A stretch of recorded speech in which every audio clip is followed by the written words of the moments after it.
Imagine it's 1902. You're in the beautiful world of Africa. You over there sightsee, but you tired of the trails that they had for you, so you decided to go off and venture on your own. So you go through the woods, and you walk in, and there you see a big old snake hanging from a vine. You're not too nervous. You're just like, hey, it's a snake. I won't bother it. It won't bother me. So you keep walking. You see this big old spider. It's beautiful. It has orange on its back, gray, silver, a beautiful web. So you admire that. You keep walking. And then all of a sudden you see some poisonous dart frogs. Now this one you're a little timid about. But hey, if you don't bother it, it won't bother you. You won't get poisoned and you won't die. So you grow tired. You decide, I'm going to sit down and take a breather. So all of a sudden you hear something go boom, boom, boom. You can feel it in your chest. You turn around and there it is. A 6 feet tall, 400-pound silverback gorilla. What do? Run, hide, scream, pray? You don't know. You think you will survive that? Well, I'm going to tell you a little bit about gorillas. Maybe. So according to the Wild Republic and Live Science website, silverback gorillas, also known as mountain gorillas, were discovered in 1902, mostly in Africa on the borders of Rwanda, Uganda, and the Dominican Republic of Congo. Silverback gorillas live in high mountainous areas, and they wander from 10 to 15 miles a day, just resting, foraging, trying to find food.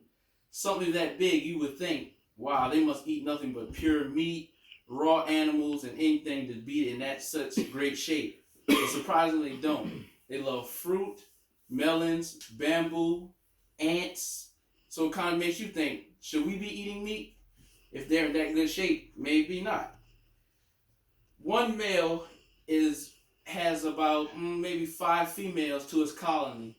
The female's job is to nurse the babies and take care of things around the community. The male, his job is to protect and ward off any other else animals that comes along. On an average, silverback gorilla lives about 30 to 40 years.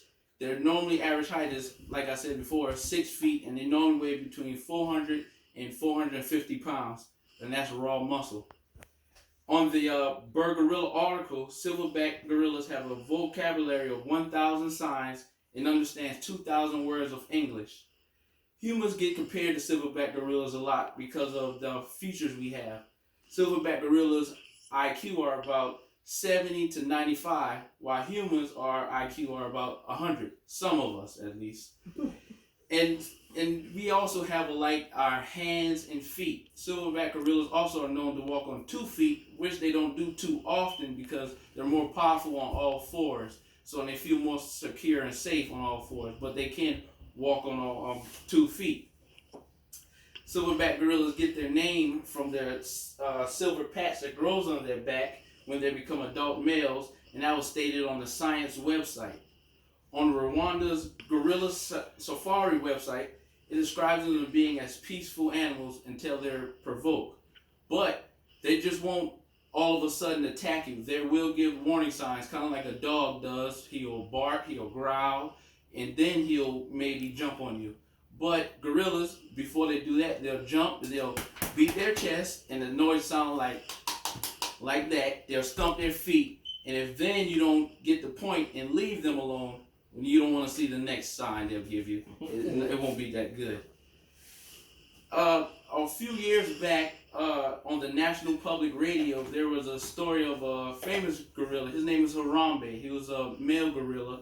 He was in a local zoo, and he was in captivity. And it was a little kid, about 3 years old, and his parents weren't paying too much of attention to him, and he slipped in Harambe's cage and fell in. And you would think that if gorillas are such bad, he would kill the little kid instantly. No, he picked the little kid up. He was crying. He was trying to calm the kid down. He was when the wranglers tried to come and get the kid, he was protecting the kid as if it was his own ape. But sadly, they put Harambe down because they felt that it wasn't safe or necessary for him to live. So, in conclusion, I hope learned that gorillas are very smart, they're very human-like, and they are very misunderstood. They're not like the movies picked them with red beady eyes, or climb on the Eiffel Tower building and swat helicopters or anything like that. So hopefully by this information that I told y'all, maybe the next time you see a gorilla, you'll think twice and won't be biased as the stories and things you've heard.